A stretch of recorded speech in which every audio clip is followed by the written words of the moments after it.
Hi everyone, this is Ed. I'm kind of an audio nut, and I have a rental business. I rent little sound systems, and I picked up these EV ZX4s used, and I thought, they were about the right size and everything. They sound fantastic. I mean, the thing I like about these speakers is really you don't even need subs with them for most situations. You know, they use the EVS 15-inch woofer in them, and they use the DH3 horn, which they use in a lot of other cabinets as well. It's got like 400 watts of RMS power and 1600 watts peak, which I think that might be pushing it. But anyway, they sound great. The thing that I noticed about them, though, excuse me, it was that when I set the speaker down, it made a rattling noise. And I've been in the business long enough to know what that was. And what had come loose was the driver on the back of the horn. And it just screws on. So, you know, over time it had been vibrated enough that it came loose. You know, it's not a horrible thing. It probably would be okay, but I wanted to fix it. So anyway, I looked on YouTube to see if I could find anybody else that had that speaker, because I started looking at it. I thought, how in the heck am I going to get it apart? And what I found out was the screws on the front, like up here, you'll have a screw down here where you take the grill off. Doesn't really get you into the cabinet, because once you take that off, you'd think, well, the speaker will come out the front. No, it doesn't. It actually has to come out the back. So I started exploring what was necessary to take it apart, and I noticed that it kind of clamshells apart. And I'll show you guys what you need to do to get it apart. And so I'm going to turn the cabinet, and I'll be right back to get you a different angle so I can show you that. So I've got it tipped down on the side that has the handle on it. And there's actually 5 screws on this side. The first one's over here, and then the next one, there is one down here by the handle in this cavity down here, and you can get that out using a long screwdriver. I'll show you that in just a minute. But then the other ones are over here and on the end, of course. So that's that side, and let me flip it and I'll show you the other side. So on this side, you've got 5 more, and here they are right here, 1, 2, 3, 4, and 5 over there.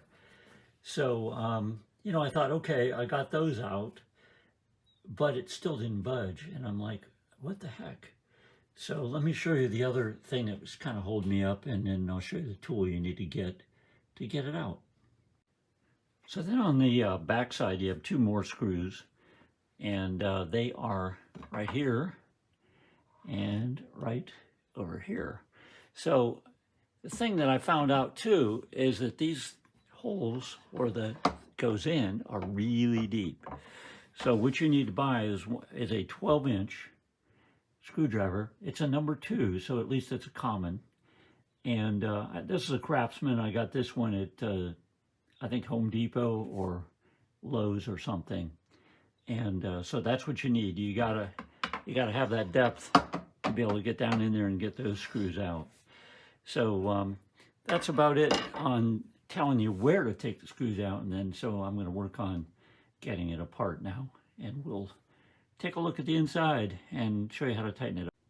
So I'm pulling the screws out on this side, and one thing that is helpful is I magnetized my screwdriver so that when you reach down into the hole with this driver, when you get it down in there, sometimes it's hard to get it out.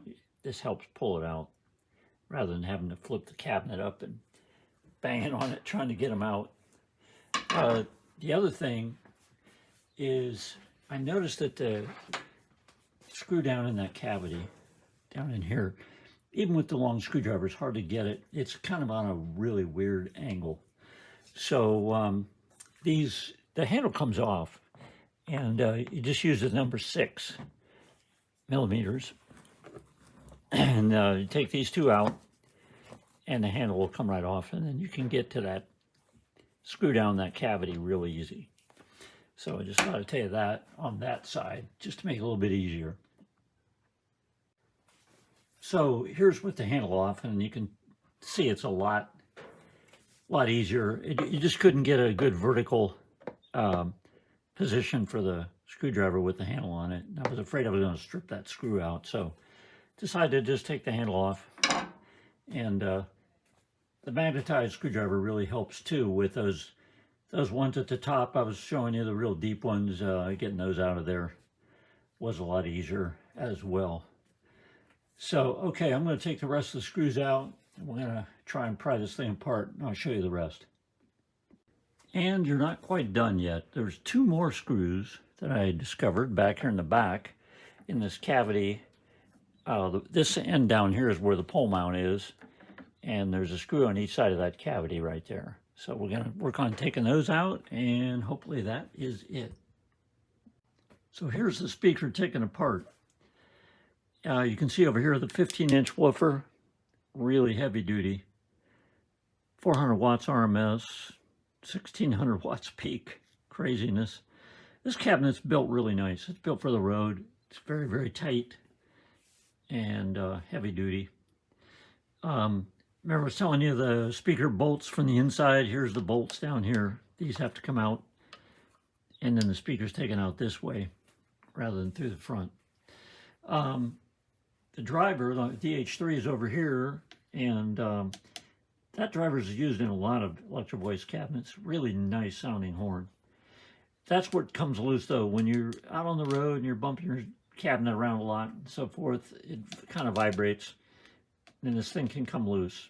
And it just screws on the back of this. This has threads on the back of this, the horn itself, and the driver has threads that just thread into it. But anyway, that's what comes loose, and what you do is just grab it and really give it a good twist to tighten it up real good. I was thinking about putting Loctite on it, but I decided it might be too tough to take apart next time, so I canned that idea. The other thing that's cool about Electro-Voice is they give you enough wire length that when you take it apart, you're not yanking on the wires. It's really, you know, a good design. Everything about this cabinet's very, very well designed, and it just sounds great. Anyway, that's how you take it apart, and easy fix. Hope you liked the video. I hope it helped you out, and watch for more videos. I'm planning on making some other videos, and just look for Ed, the audio nut. And if you liked the video, give me a thumbs up, and we'll just catch you later. Thanks so much.